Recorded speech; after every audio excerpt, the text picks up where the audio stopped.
Shalom Bapak dosen dan teman-teman semua. Saya atas nama Ustri Sutriani Nomseo, NIM 102-2020-0133. Kelas E, Prodi Pendidikan Kristen Anak Usia Dini. Baik, di sini saya akan menjelaskan materi-materi yang sudah Bapak berikan. Yang pertama, kepribadian. A. Pengertian kepribadian. Istilah kepribadian atau personality berasal dari kata Latin atau persona, yang berarti topeng atau ketok, yaitu tutupan muka yang sering dipakai oleh pemain-pemain panggung untuk menggambarkan perilaku watak, kepribadian seseorang. Bagi bahasa bangsa Yunani atau persona berarti bagaimana seseorang tampak pada orang lain. Jadi konsep awal pengertian personality pada masyarakat awan adalah tingkah laku yang ditempatkan di lingkungan sosial, kesan yang menguasai diri yang digunakan agar ditangkap oleh lingkungan atau sosial. Teori kepribadian menurut Gordon Allport. Gordon Allport lahir pada tahun 1897 di Montezuma, India. Dia adalah anak bungsu dari empat bersaudara.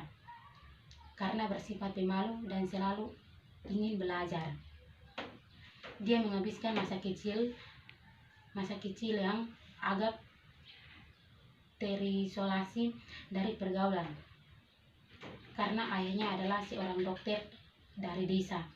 Gordon tumbuh di tengah-tengah pasien, perawat dan petugas di rumah sakit kecil. Setiap orang yang bekerja keras. Masa kecilnya sangat menyenangkan dan relatif. Tidak ada peristiwa yang berusia 22 tahun. Dia pergi ke Wina. Dia berencana bertemu dengan Sigmund Freud. Dia menceritakan tentang seseorang anak laki-laki yang duduk di atas bis dengan gelisah karena dia duduk di bangku yang sebelumnya diduduki oleh ibunya untuk selalu menjaga kebersihan. B. Tipe-tipe kepribadian. Yang pertama, sanguinis. Tipe kepribadian manusia yang pertama adalah sanguinis. Orang-orang dengan kepribadian sanguinis merupakan individu yang optimis dan selalu bersemangat. Yang kedua, pragmatis. Tipe kepribadian manusia yang kedua adalah pragmatis. Orang dengan kepribadian pragmatis dikatakan cinta, kedamaian, dan netral dalam setiap serta tidak suka memihak pada salah satu kubu. Ketiga, korealis. Tipe kepribadian manusia yang ketiga yaitu korealis. Koleris dikenal sebagai tipe kepribadian yang cerdas dan selalu mengedepankan logika.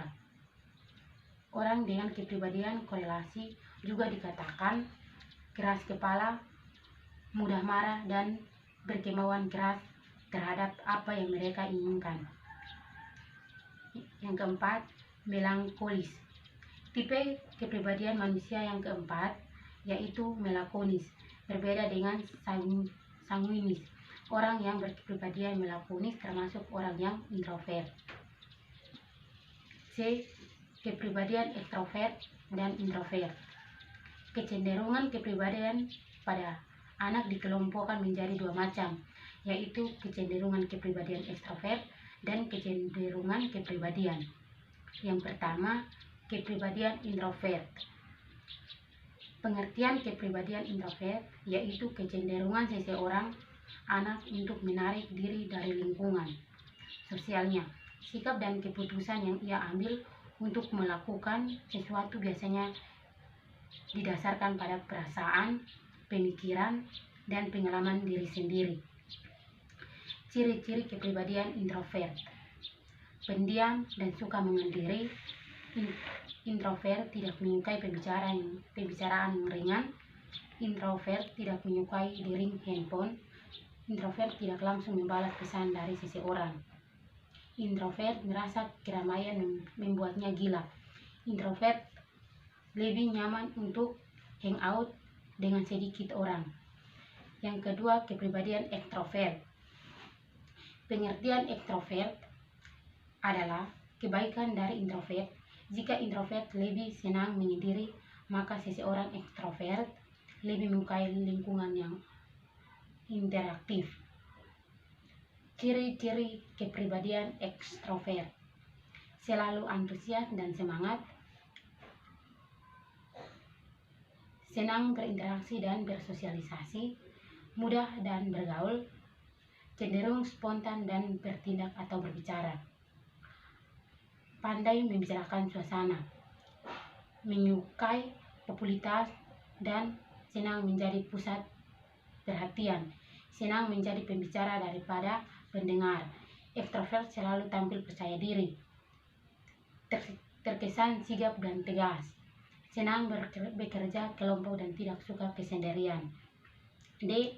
Faktor-faktor yang mempengaruhi pembentukan kepribadian.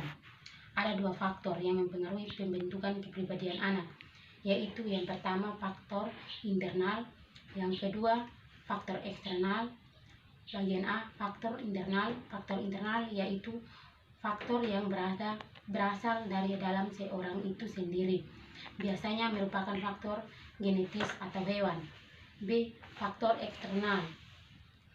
Faktor eksternal yaitu faktor yang berasal dari luar orang tersebut. Faktor ini biasanya pengaruh yang berasal dari luar orang tersebut. Selain faktor yang mempengaruhi pembentukan kepribadian, juga terdapat faktor yang menghambat pembentukan kepribadian. Antara lain: A. Faktor biologis. Faktor biologis merupakan faktor yang berhubungan dengan keadaan jasmani atau seringkali pula tersebut faktor fisiologis seperti keadaan genetik, pencernaan, pernafasan, pendarahan, kelenjar saraf, tinggi dan badan berat, dan sebagainya. Faktor sosial. B. Faktor sosial. Faktor sosial yang dimaksud di sini adalah masyarakat, yakni manusia yang di sekitar individu yang bersangkutan. Termasuk juga ke dalam faktor sosial adalah tradisi-tradisi, adat istiadat, peraturan-peraturan bahasa, dan sebagainya yang berlaku di masyarakat itu. C. Faktor kebudayaan. Perkembangan dan pembentukan kepribadian pada diri seseorang. Orang tidak dapat dipisahkan dari kebudayaan masyarakat di mana seseorang itu dibesarkan. Beberapa aspek kebudayaan yang sangat mempengaruhi perkembangan dan pembentukan kepribadian antara lain: A. Nilai-nilai atau values. A. Nilai-nilai values. Di dalam setiap kebudayaan terdapat nilai-nilai hidup yang dijunjung tinggi oleh manusia-manusia yang hidup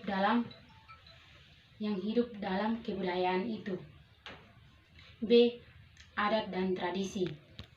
Adat dan tradisi yang berlaku di suatu daerah, di samping menentukan nilai-nilai yang harus ditaati oleh anggotanya, juga menentukan pula cara-cara bertingkah